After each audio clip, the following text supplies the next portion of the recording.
Part 3. The Past, Present and Future. He awoke back in the tunnel. May was still unconscious, her head resting on his shoulder. She looked drained, void of life. It pained him to see her that way, but his mood was lifted when he remembered how much of an improvement it was to life without her. But then again, he didn't have any idea how she survived. Was it the same Avian he used to know in this body? Across from where he was sitting, David, Caitlin, and Joan were reunited as a family, asleep. Seeing them finally in conjunction brought a soft smile to Gale's face and a foreign joy, a compassionate one.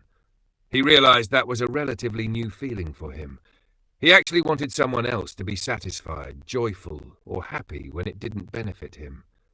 He didn't see the logical reason why it felt good to do such a thing, but he knew it felt natural and he was satisfied with his current ideals regarding the subject.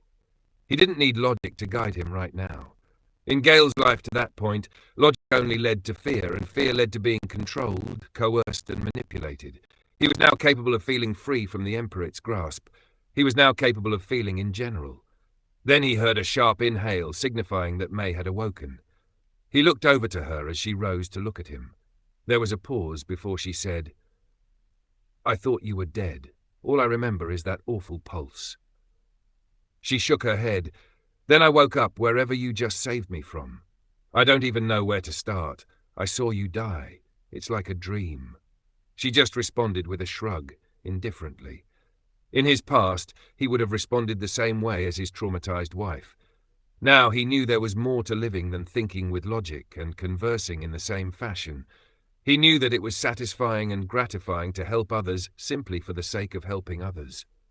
The word altruism came to mind from where he didn't know. "What now?" she asked, looking across the floor to see David, Caitlin, and their daughter Joan asleep, reunited as a family. "Well, I don't believe we will ever be able to go back to the land, so I suppose we just wait till they wake up and see what they think is the best option. They have more experience than I do with this rebelliousness." "Who are they anyway?" "Well, they needed help, so I helped them." "Why?" It saddened him that she couldn't comprehend it at that moment, but she would. She had to, eventually. "You'll see," he responded with a smile. She nodded, smiled back and kissed him affectionately.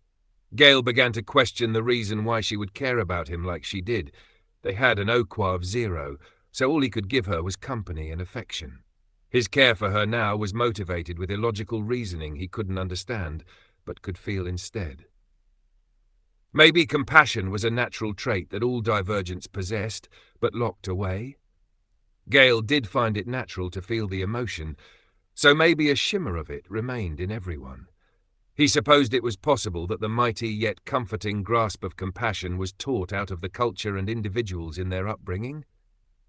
Gale didn't know the answer to his question, but it gave him hope for his kind to become greater. He embraced his wife as the family began to awake on the opposite wall. Caitlin was the first to speak up. "Now who is this here who owes me a life debt?" "Life debt?" May asked in a low voice. "Yes, a life debt. Who do you think hauled you all out of that grave?"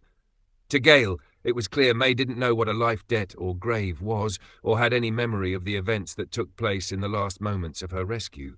But the statement did prompt both May and Gale to realize that they were in a different place than where they had fallen unconscious. May didn't say anything, so Gale did. "She doesn't know you're trustworthy, Caitlin. You look like them." "Right." Caitlin acknowledged and turned to show May the bony stubs that once were her wings. "See, I was once an avian too. Even then, not all humans are bad. They are ruled by the same people we were. They just were dealt better cards."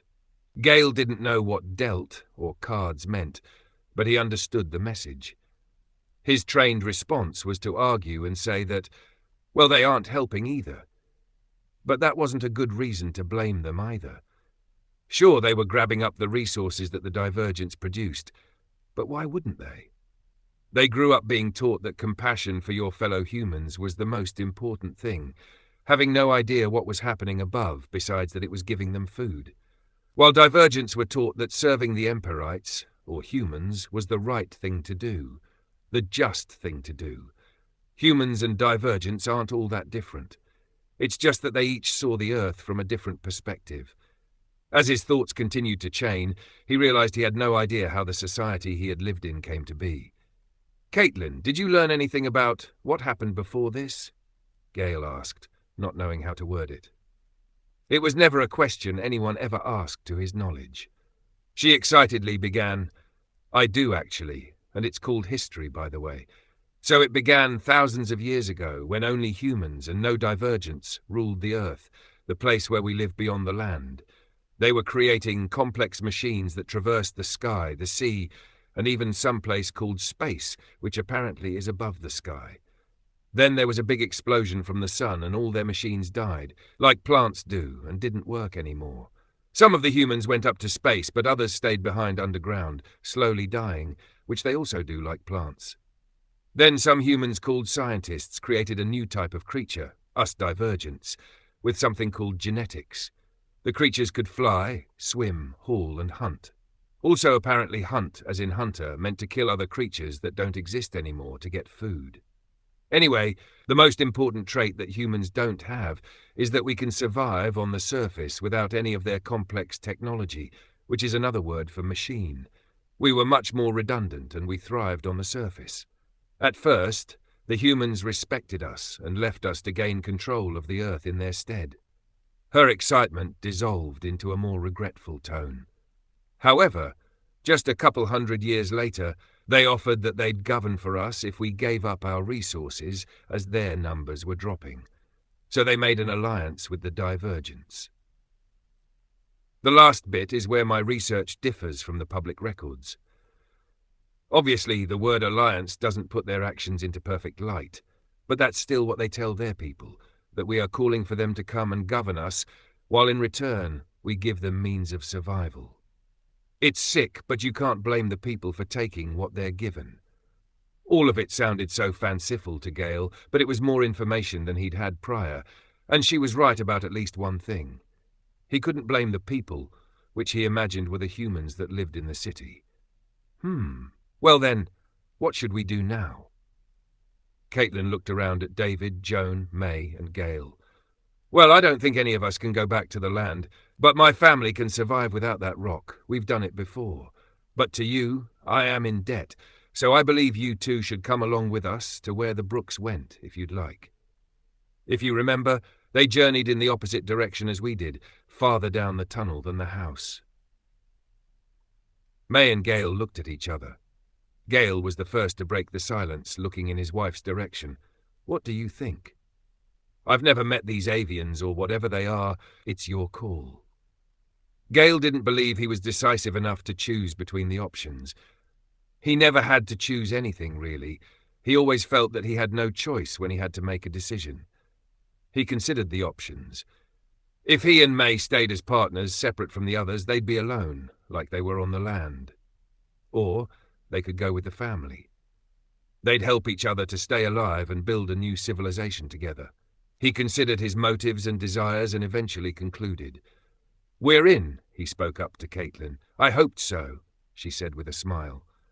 Then the group rose and Caitlin continued, "What should we call ourselves if any may find us?" Gale remembered back to when he longed to build a life like the one from his childhood colonial family. "What about the new colony?" Caitlin nodded with satisfaction.